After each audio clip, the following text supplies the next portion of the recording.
महाराज से बोली है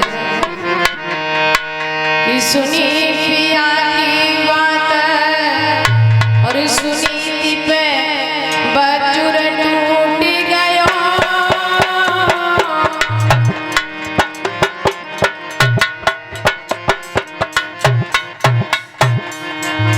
मैं कैसे मालूम धीर विधाता हमसे उठ गयो।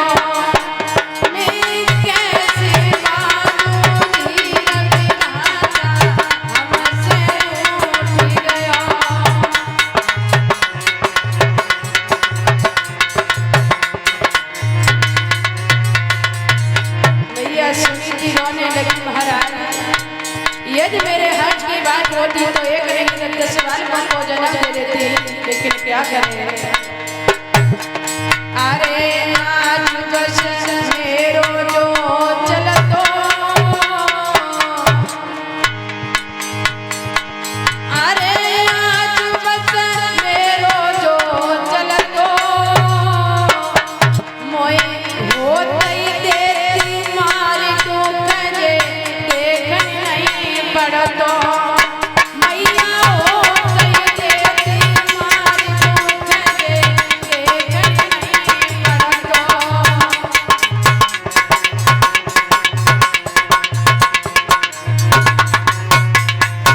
बोली अरे बन गए निरवंशी राजा, अरे बन गए निरवंशी राजा। मेरे समय को आई गो फिर बिगड़ गए बने बनाए काजा। मेरे समय को आई गो फिर बिगड़ गए बने बनाए काजा।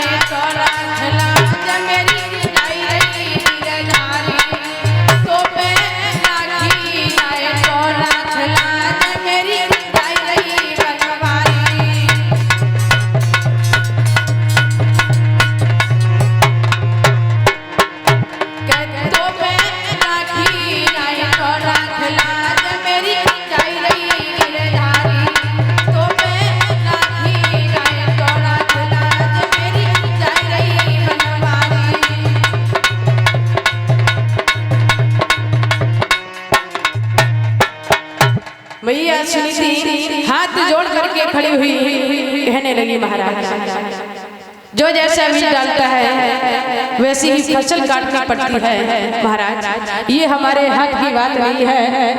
यदि मेरे हाथ की बात होती तो एक नहीं 10 बालकों को जन्म दे देती।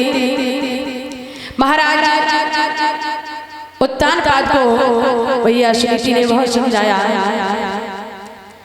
लेकिन मैया सुनीति के मन में एक बात आई और कहने लगी, महाराज दूसरा हो कि अब हमारी उम्र संतान के लायक नहीं है, इसलिए महाराज आप हमारी एक बात मानो। बोले क्या? मैया सुनीति महाराज से बोली है, महाराज जब आधी उम्र हमारी व्यतीत हो गई है तब कोई संतान कोई बालक पैदा नहीं हुआ, तो भला अब कैसे बालक पैदा हो सकता है। अब हमारी उम्र संतान के लायक नहीं है, इसलिए महाराज आप ऐसा कीजिए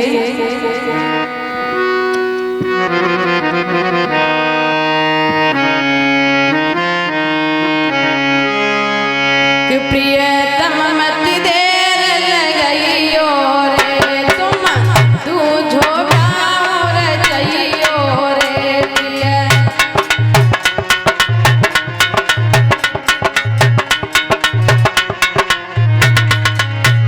प्रियतम मत देर लगाइयो रे, तुम दूझो गाँव रचइयो रे।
मैया सुनीति महाराज को समझा रही है, महाराज अब हमारी उम्र संतान के लायक नहीं है, इसलिए आप ऐसा कीजिए, आप अपना दूसरा विवाह कर लो।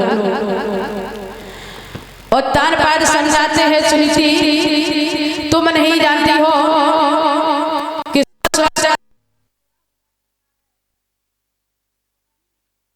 प्रसन्न होकर के, खुश होकर के अपने जीवन को काट रही हो, और यदि इस घर में, इस महल में दूसरी नारी आ जाएगी, और जिस घर में दो नारियां होती हैं उस घर की रास्ताएं अलग अलग हो जाती है। इसलिए सुनीति आप हमारी बात को मान लो, मैं दूसरा विवाह नहीं करूंगा, आप परेशान हो जाओगी। सुनीति मैया की आंखों में आंसू आ गए, कहने लगी महाराज कुछ भी हो, लेकिन एक संतान, एक पुत्र प्राप्त होने के लिए मैं हर दुख सहने के लिए तैयार हूं महाराज। और जब ये बात उत्तानपाद ने सुनी है, महाराज उत्तानपाद कहने लगे अरे सुनीति तुम जानती हो अभी तो आप खुश होकर के इस महल में अपने जीवन को काट रही हो, और यदि इस महल में तुम्हारी सौत आ जाएगी तो तुम्हारा रहना मुश्किल में हो जाएगा। महाराज उत्तानपाद सुनीति को समझा रहे हैं, सुनीति सुनो,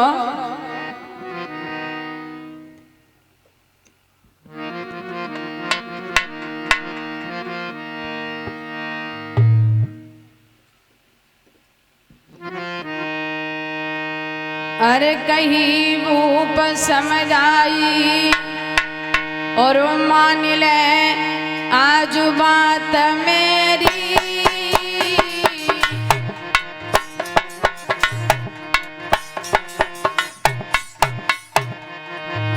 और सोती चूने की बुरी होएगी बहुत अंधेरी, भैया सोती चूने की बुरी होएगी बहुत अंधेरी।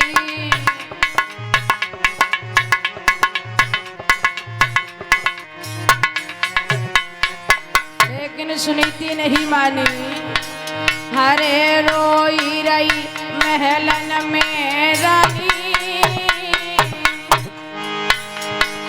अरे रोई रही महलन में रानी, और सजना ले वो मान के तुमने कचहू नहीं जानी, अरे पलमा ले वो मान के तुमने,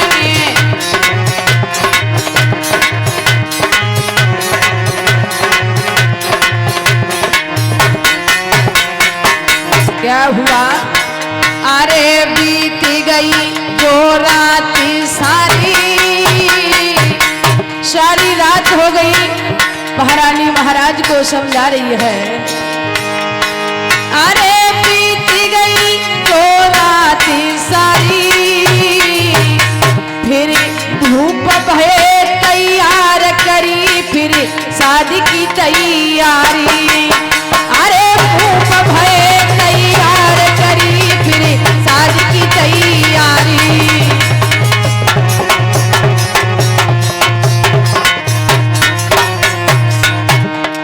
ऐसे धन्य धन्य जगदीश ईश्वर तेरी लीला न्यारी है, ऐसे धन्य धन्य जगदीश ईश्वर तेरी महिमा न्यारी है।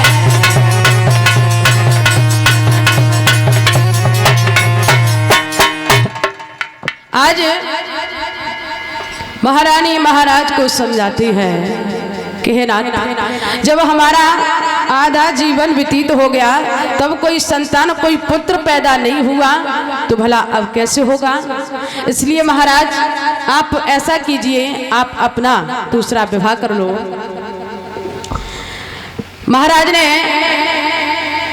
मैया सुनीति को बहुत समझाया, सुनीति देखो आप नहीं जानती हो, जिस घर में दो नारियां आ जाती हैं उस घर की रास्ताएं अलग अलग हो जाती हैं, सौत का चक्कर बहुत बुरा होता है। सुनीति अभी आप प्रसन्न होकर के इस महल में, इस राज्य में अपने जीवन को काट रही हो, और यदि इसी घर में, इसी महल में तुम्हारी सौत आ जाएगी तो तुम्हारा रहना मुश्किल में हो जाएगा। सुनीति मैया की आंखों में आंसू आ गए। कहने लगी महाराज कुछ भी हो, लेकिन एक संतान, एक पुत्र पाने के लिए जो लोग आपको निर्वंशिया के नाम से पुकारते हैं, महाराज एक संतान पाने के लिए मैं हर दुख सहने के लिए तैयार हूँ। सारी रात हो गई, मैया महाराज को समझाती रही, रोती रही, विलकती रही। महाराज जान गए हैं कि अब सुनीति किसी की भी बात को नहीं मानेगी। अंत में आज महाराज उत्तानपाद विवाह करने के लिए तैयार हुए हैं। बोली वृंदावन बिहारी लाल की, बोल राधा कृष्ण की। तो श्री सुखदेव जी बोले हे राजन परिषद, बताया है कि पहला विवाह तो महाराज का सुनीति के साथ में हुआ, दूसरा विवाह महाराज उत्तानपाद का सुरुचि के साथ में हुआ। विवाह होने के बाद में बड़े आदर सत्कार से सुरुचि को लेकर के राज्य में पहुंचे हैं। और जब सुरुचि का डोला दरवाजे पहुंचा है तो मैया सुनीति को पता चला कि हमारी छोटी बहन का डोला महलों में आ चुका है। तो मैया सुनीति ने बाधियों को भेजा और कहा है जाओ हमारी छोटी बहन का डोला आदर सत्कार से महलों में लेके आओ। बाधी चली है। बाधी ने जाकर के सुरुचि से कहा है महारानी दासी का प्रणाम स्वीकार हो। आज दासी पास में पहुंची है, ऐसी बात नहीं।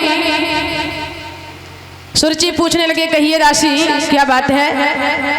दासी कहने लगी महारानी अभी और इसी वक्त आपको बड़ी रानी ने याद किया है, चलो महलों में चलते हैं। जैसे ही बड़ी रानी का नाम सुना है तो सुरुचि को ऐसा मालूम पड़ा कि हजारों बिच्छू ने डंक मार दियो हो। वो चल के खड़ी हो गई, कहने लगी बादी क्या कह रही हो, बड़ी रानी ने याद किया। इसका मतलब इस घर में, इस महल में हमारी सौत भी है। जाओ बादी चली जाओ, आप जा करके हमारे महाराज से जाकर के कह दो कि उनको अभी और इसी वक्त छोटी रानी ने याद किया है।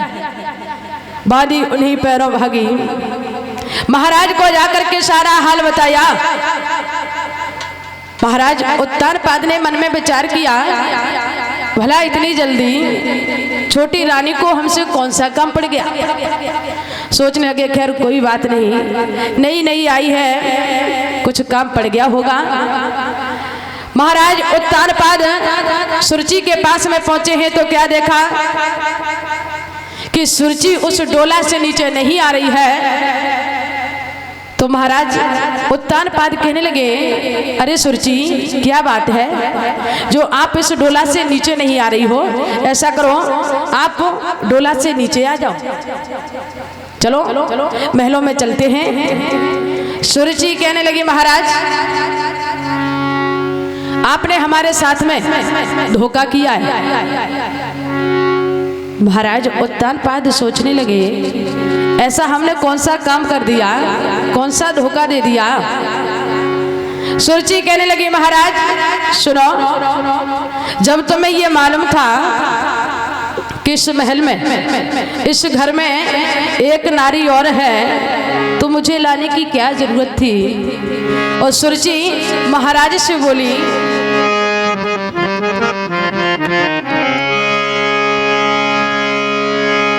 जब एक तुम्हारी रानी थी तो मुझे बहन आप सुनाए हो वो भोग करन को काफी थी क्या भाड़ी झोंकने लाए हो।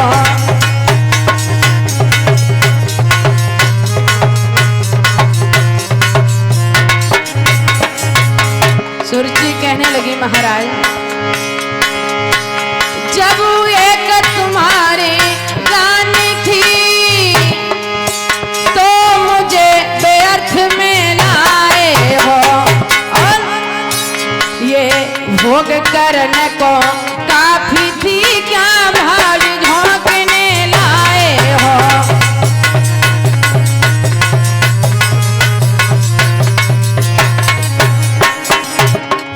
बोली अब इतना ही ऐसा न करो हे राजन, अब इतना ही ऐसा न करो, टोला को वापिस करवा दो और तुम इसके साथ व्यवहार करो, मुझको पीहर में पहुंचा दो।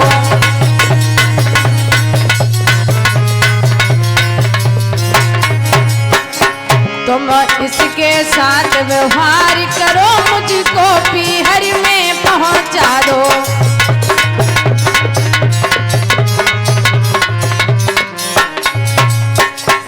सुरुचि कहने लगी महाराज, यदि आप हमें इस महल में रखना चाहते हैं तो या तो उस सौत को निकाल करके घर से बाहर कर दो या हमारे डोले को वापस करवा दो। महाराज उत्तान पास में खड़े हैं। मैया सुनीति को पता चला कि हमारी छोटी बहन डोला से नीचे नहीं आ रही है, तो आज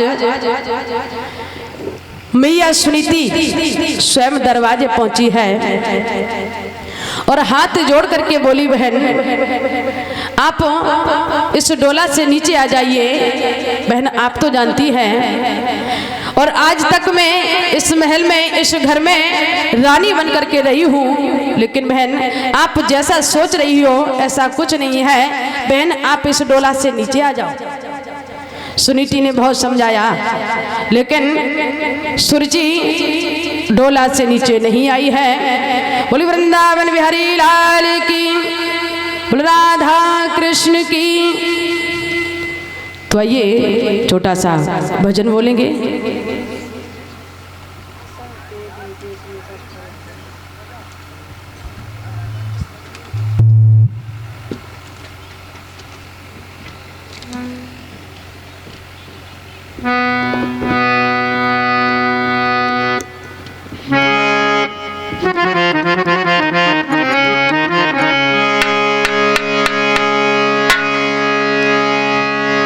तो आइए सभी भक्त 2 मिनट ताली बजा करके छोटा सा भजन बोलेंगे।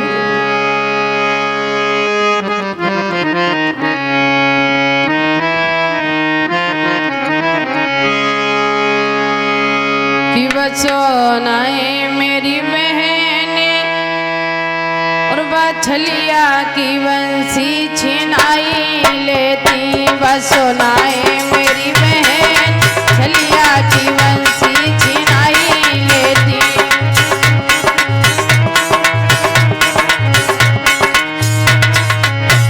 बसो नाए मेरी बहन रसिया की बंसी छिनाई लेती। बसो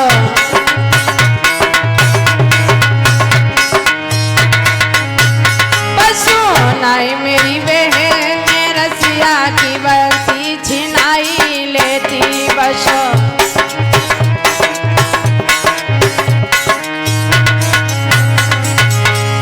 अरे ओ सावरिया तो ही तरस न आवे, ओ सावरिया तो ही, अरे ओ सावरिया तो ही तरस न आवे। ओ अरे घायल करी मेरे दिल को जलावे। घायल मोए पड़े नचे नचलिया की बंसी छिनाई लेती। मोए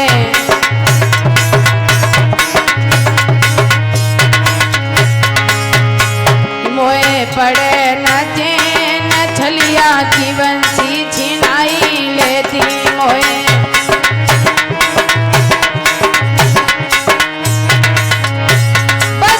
नाई मेरी बहन रसिया की बंसी चुराई लेती। बसो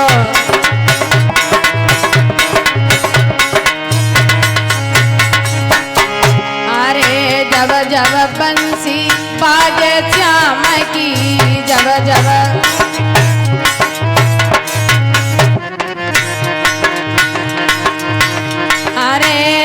जब बंसी बाजे श्याम की, जब जब अरे जब जब बंसी बाजे श्याम की, जब जब तब तब सुध में भूलूं जतन की, तब तब और बहना मोए पड़े न चैन छलिया की बंसी छिनाई लेती मोए,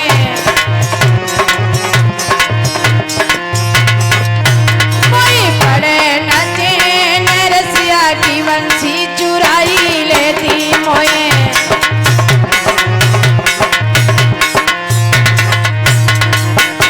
बसो नाए मेरी बहन रसिया की बंसी छिनाई लेती बचो।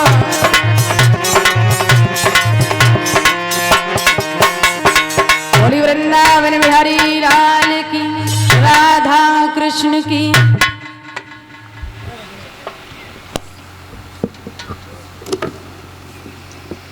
तो श्री सुखदेव जी बोले, हे राजन परिषद, आज मैया सुनीति को पता चला तो मैया सुनीति सुरुचि को समझाती है, अरे बहन आप हमारी बहन के समान हो और बहन आप इस डोला से नीचे आ जाइए। मैं आज तक इस महल में रानी बनकर के रही हूँ, लेकिन आज से रानी नहीं, तुम जब जैसी आज्ञा दोगी उसी आज्ञा के अनुसार तुम्हारा कार्य करती रहूंगी। लेकिन बहन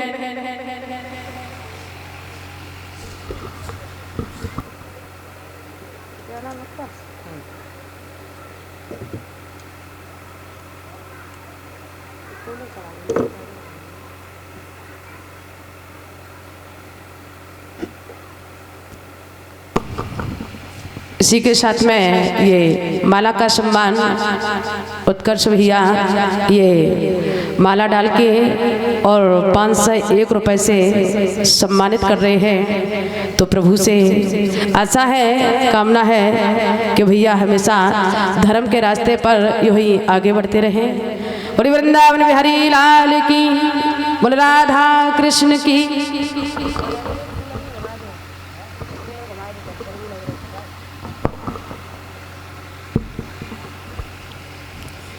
तो आज मैया सुनीति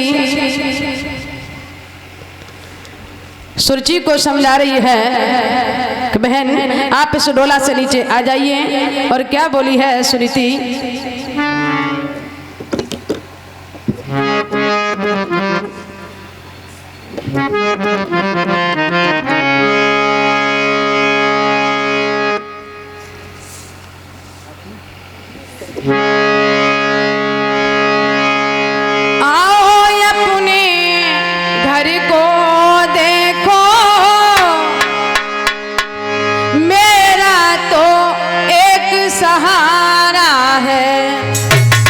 बोली मैं रानी नहीं टहलनी हूँ, सारा धन माल तुम्हारा है।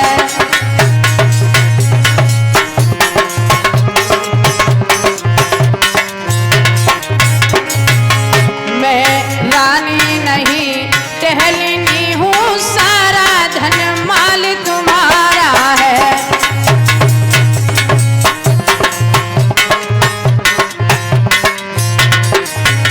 सुनीति बोली हर दम तकलीफ उठाऊंगी, बहन हर दम तकलीफ उठाऊंगी, जब जैसी आज्ञा पाऊंगी। और तो रोटी बहन देती रहियो, मैं तेरो लाल खिलाऊंगी।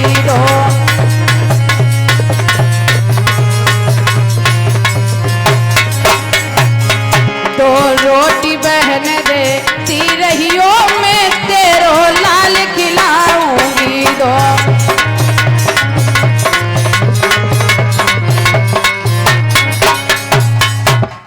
आज भैया सुनीति सुरुचि को समझा रही है तो श्री सुखदेव जी बोले, हे राजन परीक्षित, बताया है, बहुत समझाया, लेकिन सुरुचि ने एक भी बात को नहीं माना। सुरुचि कहने लगी, महाराज या तो इस घर में हमारी सौत रहेगी या तो हमारे डोले को पीहर के लिए वापस करवा दो। भैया सुनीति ने देखा, सुनीति हाथ जोड़ करके सुरुचि के सामने खड़ी हुई और कहने लगी, अरे सुरुचि, आप तो जानती हैं कि लोग हमारे महाराज का कितना सम्मान करते हैं और आप इस डोले से नीचे नहीं आ रही हो। बहन, आप इस डोला से नीचे आ जाइए। सुरुचि कहने लगी, क्यों री, इसका मतलब तू ही हमारी सौत है। अब एक काम कर, इस घर में, इस राज्य में, इस महल में रहते रहते यदि तेरा मन भर गया हो तो तू इस महल को छोड़ दे, इस राज्य को छोड़ दे और तेरे लिए खेतों पर एक झोपड़ी रखवा दी जाएगी, उसी में एक चाकी रखवा दी जाएगी। रोजाना तुझे एक शहर जो दिए जाएंगे, उसी को पीस पीस करके अपना